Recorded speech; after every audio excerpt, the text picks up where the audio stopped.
Hi friends, welcome to my channel. இன்றைக்கி நம்ம சேனலில் மீன் குழம்பு தாங்க வைக்க போகிறோம். அதுக்கு நான் இன்றைக்கி நகர மீன் தான் வாங்கியிருக்கேன். 1/2 kg தான், 1/2 கிலோ தான் வாங்கியிருக்கேன். இதை நம்ம குழம்பா வைக்க போகிறோம். அது எப்படின்னா, நம்ம தாளிச்சுட்டு குழம்பா வைக்காமல் நம்ம எல்லாத்தையுமே கரைச்சி எடுத்துக்க போகிறோம். ஃபஸ்ட்டு புளியும் தக்காளியும் நம்ம பேலன்ஸ் பண்ணி போட்டுக்கணும். நான் தக்காளி போட்டிருக்கிறதுக்கு ஈக்குவலாக புளி ஒரு நெல்லிக்காய் சைஸ் அளவு எடுத்திருக்கேன். வெங்காயம், பூண்டு, பச்சை மிளகா, தக்காளி எல்லாம் கட் பண்ணி வச்சுருக்கேன். இப்போ நான் ஃபஸ்ட்டு புளியை கரைச்சிக்க போகிறேன். புளியை நல்லா கரைச்சதுக்கப்புறம் இதில் எல்லாத்தையுமே போட்டு நான் கையிலேயே கரைச்சிக்கிறது. புளியை ஃபஸ்ட்டு கரைச்சிட்டு நம்ம எடுத்துகிறோம். ஏன்னா அந்த சக்கையோடு போட முடியாதுல்ல, அதனால் ஃபஸ்ட்டு புளியை கரைச்சிட்டு அதுக்கப்புறம் அதில் தக்காளியே போட்டு நம்ம கையிலேயே, தக்காளி இன்னும் நல்லா கனிஞ்ச பழமாக இருந்துச்சுன்னா நம்மளுக்கு நல்லா கையிலேயே கரைக்க வரும். கொஞ்சம் இதாக இருந்து கொஞ்சம் காயாக இருந்ததுன்னா கரைக்கிறது சிரமம். மிக்சியில் கூட நம்ம அடிச்சுட்டு சேர்த்துக்கலாம். நான் இப்போ கொஞ்சம் கனிஞ்ச பழமாக தான் எடுத்து வச்சுருக்கேன். சும்மா அதை ரஃப்பாக கட் பண்ணி வச்சுருக்கேன். அதையும் நான் அதில் போட்டு கரைச்சிக்க போகிறேன். ஃபஸ்ட்டு புளியை மட்டும் நல்லா கரைச்சி எடுத்தாச்சு. இப்போ நான் தக்காளி, வெங்காயம் எல்லாத்தையுமே போட்டு கரைச்சிக்க போகிறேன். ஃபஸ்ட்டு தக்காளியை போட்டுட்டு நான் ரஃப்பாக தான் கட் பண்ணியிருக்கேன், அதனால் அதை அப்படி கரைச்சிக்க போகிறேன். பச்சை வெங்காயம், பூண்டு, பச்சை மிளகாய் எல்லாமே இதில் நான் போட்டுட்டேன். புளி தண்ணியிலே போட்டுட்டு நம்ம எல்லாமே தக்காளியை நல்லா கரைச்சிட்டு வெங்காயத்தையுமே முடிஞ்ச வரைக்கும் கையினால் நம்மளால் கரைக்க முடிஞ்ச வரைக்கும், நான் சின்ன வெங்காயம் தான் கட் பண்ணி தான் எடுத்து வச்சுருக்கேன். அது முடிஞ்ச வரைக்கும் நம்ம நல்லா கரைச்சி விட்டுக்கலாம். கொஞ்சம் பொறுமையாக தக்காளியே நல்லா, அது கனிஞ்ச பழமாக எடுத்தீங்கன்னா ஈஸியாக கரைக்க வந்துடும்.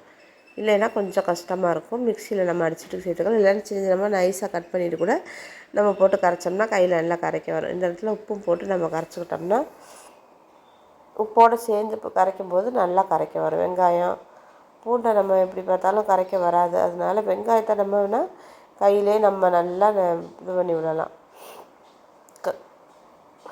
கொஞ்சம் பொறுமையாக தான் செய்யணும். இது எல்லாமே கரைச்சிட்டு நம்ம ஒரு 1 hour அப்படியே வச்சிடணும். வச்சுட்டு நம்ம குழம்பு தாளித்து மட்டும் விட்டுட்டு குழம்பு தூக்கி ஊற்றி நல்லா திக்கானவுடனே மீனை போட்டோம்னாலே ஈஸியாக முடிஞ்சிடும். ஃபஸ்ட்டு இதை நல்லா கரைச்சிக்கணும். தக்காளி நல்லா உருவம் தெரியாத அளவுக்கு முடிஞ்ச வரைக்கும் கரைச்சிக்கிட்டு வெங்காயத்தையும் சேர்த்து கரைச்சிட்டு இதில் நம்ம உரப்பு மசாலாவும் இதில் சேர்த்துடணும். கொஞ்சம் மஞ்சத்தூள், ஒரு 2 ஸ்பூன் மிளகாத்தூள், ஒரு 4 ஸ்பூன் மல்லித்தூள் போட்டு, இது மீன் குழம்புக்கு எப்போவே உப்பு புளி காரம் கொஞ்சம் கூட இருந்ததுனா தான், கொஞ்சம் கூடனா ஒரு என்ன சொல்லலாம், ஒரு கல் கூட இருக்கிற மாதிரி, ரொம்ப கூட போட்டுறக்கூடாது. அப்போ தான் அது நல்லாயிருக்கும். கரைச்சிட்டு நல்லா எல்லாத்தையும் கரைச்சிட்டு உப்பெல்லாம் போட்டு கரைச்சி, கருவேப்பிலை இருந்தால் கருவேப்பிலையும் போட்டு கரைச்சிட்டு ஒரு 1 hour அப்படி விட்டுறணும். ஒரு மூடியை போட்டு மூடி வச்சுட்டு அதுக்கப்புறம் நம்ம குழம்பு தாளிக்க வேண்டியதுதான். எப்பவும் போல் வெந்தயமும் சோம்பும் போட்டு குழம்பு எண்ணெய் ஊற்றி தாளிச்சிட்டு, கருவேப்பிலை முதலே போடலை அப்படின்னா இதில் கொஞ்சம் கருவேப்பிலை போட்டுட்டு குழம்பு அவ்வளோதான். அப்படி தூக்கி ஊற்றி கொதிக்க விட வேண்டியது தான். மூடி நல்லா கொதிக்க. மாங்காய் அதுவும் சேர்க்குறா இருந்தால் இந்த இடத்துல மாங்காய் சேர்த்துக்கலாம்.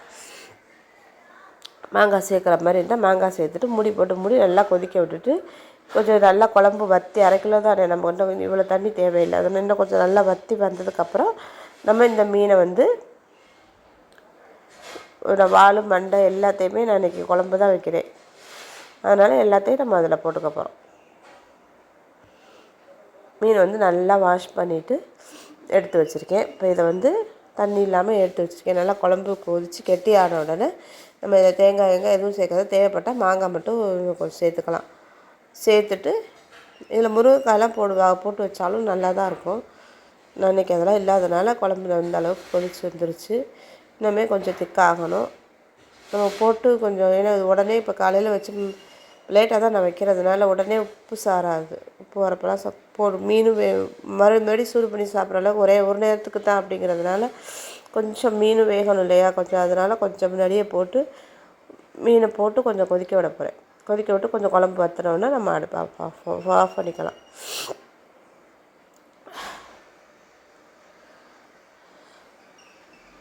இது கொஞ்சம் பெரிய பெரிய பீஸாக இருக்கிறதுனால கொஞ்சம் நேரம் கொதிக்க விட்டுட்டு தான் நம்ம தப்புறேன், கரையாது.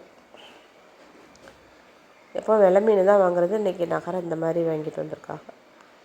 அது போட்டுட்டு நல்லா மூடி நல்லா ஒரு 10-15 நிமிஷம் நல்லா கொதிச்சதுக்கப்புறம் நம்ம அடுப்பை ஆஃப் பண்ணிட்டோம்னா அதில் உப்பு வரப்பெல்லாம் நல்லா சாந்துடும்.